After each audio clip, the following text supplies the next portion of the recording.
maaga, pero gising pa rin ng diwa. Hindi ko na alam kung anong pahinga ba ang tama. Bakasyon ba ang kailangan, o yakap ng taong mahal? Tuluyan bang mawala muna, o may makinig lang sa iyak?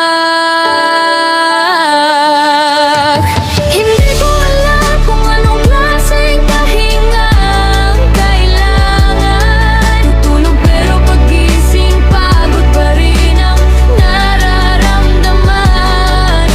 Tahimik ang paligid pero maingay ang isipan. Gusto ko lang huminto kahit sandali lang.